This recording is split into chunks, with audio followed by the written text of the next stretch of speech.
कर्मयोग का नियतं कुरु कर्मत्वं कर्म ज्यायो हि कर्मणः शरीर यात्रा पिच्छादेन प्रसिद्धेत कर्मणः। भगवान कहते हैं कि तुम्हारा नित्य का जो कर्म है वो कर्म करते रहो तुम, उसका फल तुम्हें आगे दिखने लगेगा। आज जो व्यक्ति सत्संग के लिए दौड़ा चला आ रहा है उसके मन में एक धारणा बनी हुई है कि मैं गीता पाठ में जाऊंगा। ये धारणा ऐसे ही नहीं बन गई। उसने पहले जो अच्छे कर्म किया उसका ये फल अभी दिखाई दे रहा है। हमें ये भ्रम है कि मरने के बाद व्यक्ति स्वर्ग और नरक में जाता है। स्वर्ग और नरक जो कुछ भी है वो यहीं पर है। अभी जो व्यक्ति आनंद पूर्वक परमात्मा से जुड़ करके अपनी आत्मा की खुशी में रह रहा है वो स्वर्ग में निवास कर रहा है, और जो व्यक्ति घुट घुट करके दूसरों को सता रहा है, दूसरों को कष्ट देकर लूटने में लगा हुआ है, वो नरक में जी रहा है।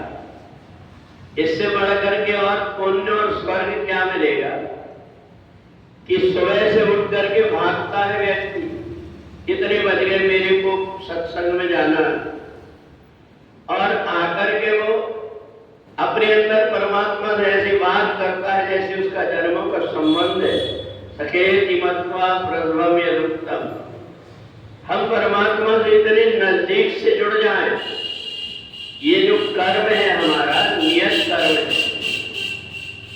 कभी हमने ऐसा ही परमात्मा के दरबार में भागे होंगे, कभी कोई सत्संग जरा सा सुन लिए होंगे, उसका पुण्य इकट्ठा करके भगवान ने तुम्हें ऐसी जगह पर पहुंचा दिया जहां नित्य परमात्मा से तुम्हारी बात होते रहती है।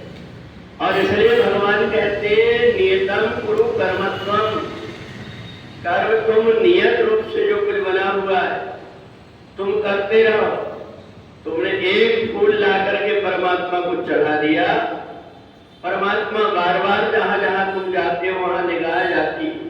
इस व्यक्ति ने ला करके एक फूल चढ़ाया, ये व्यक्ति सुबह हाथ जोड़ करके मेरे सामने खड़े रहा, ये व्यक्ति आधा घंटा बैठ करके कितनी दूर से चल करके उसका मन बीच रास्ता में कितनी चीजें पड़ी हुई होगी, बहुत सारी शराब की दुकान, जुआ खेलने वाले बहुत सारे व्यक्ति, कोई कहीं पड़ा कोई कहीं पड़ा होगा, कोई किसी से लड़ाई झगड़ा कर रहा होगा, परंतु उसका ध्येय कहाँ था? वो चल करके ऐसे स्थान पर पहुंचा जहां उसका पहले जन्म का संबंध। और इसलिए भगवान ने कहा कि देखो मैं भी कर्म करता हूं, मैं कोई कर्म ना करूं वो भी चलता है, परंतु मैं इसलिए कर्म करता हूं कि जो बड़े व्यक्ति करते, श्रेष्ठ व्यक्ति करते हैं तो दूसरा व्यक्ति देख करके करता है कि बताओ जब ये आदमी कर्म करता है तो हमें भी कर्म करना चाहिए। तो इसलिए भगवान ने अर्जुन से कहा कर्म मैं भी करता हूं, और यही कारण है इसी नियत कर्म से जो कुछ हम करते रहते हैं इसी का ये फल है कि हमारा जीवन स्वर्ग जैसे हो जाता है।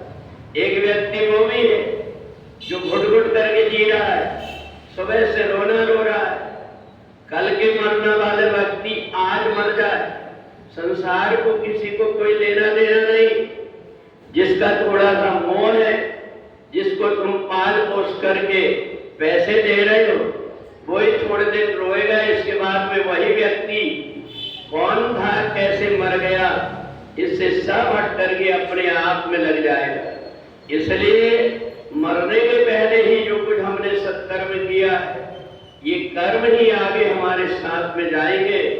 इसलिए स्वर्ग और नरक के भूल भुलैया में न पड़े कि मरने के बाद में स्वर्ग और नरक किसको मिलता है।